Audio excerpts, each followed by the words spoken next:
麗江呢個都唔錯喎，90蚊啊，貝殼酒店。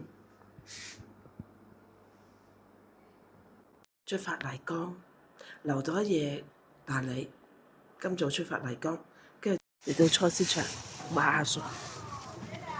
而家幫我哋批緊嗰個淮山，真係可以煮啊！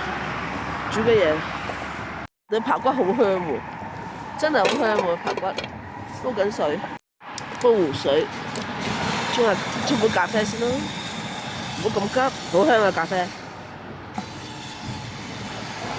師傅話咗飲住熱咖啡，熱嘅喎熱咖啡，跟住等師傅啲排骨凍啊！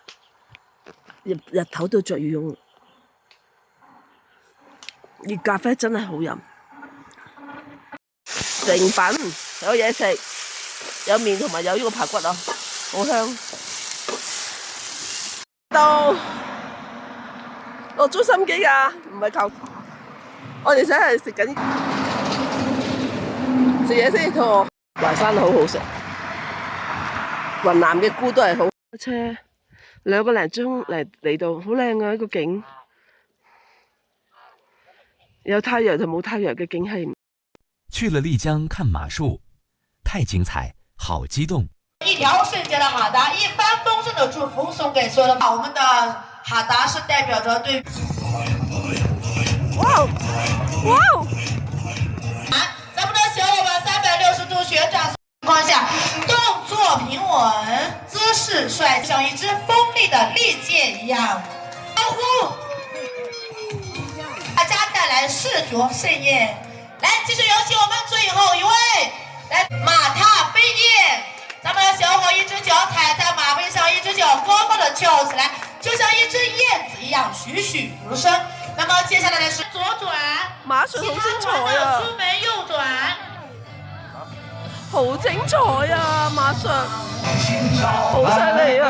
朋友們，有沒有想念這麼笨笨的朋友？好感，真係好感動啊！佢哋好犀利啊！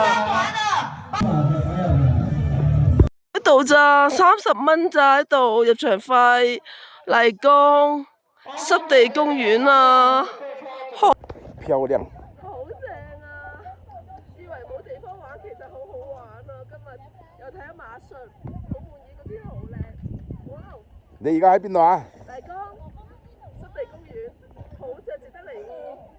由大理嚟揸車過嚟衝啫喎，值得。呢個濕地公園咧，好值得嚟嘅。如果嚟到麗江咧，就一定要嚟。麗江古城又係見到月亮。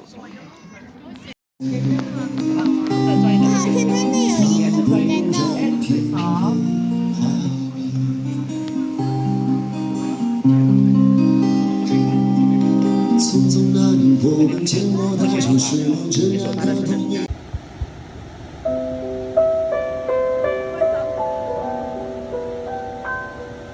第二個寶寶，第二個，佢仲10個。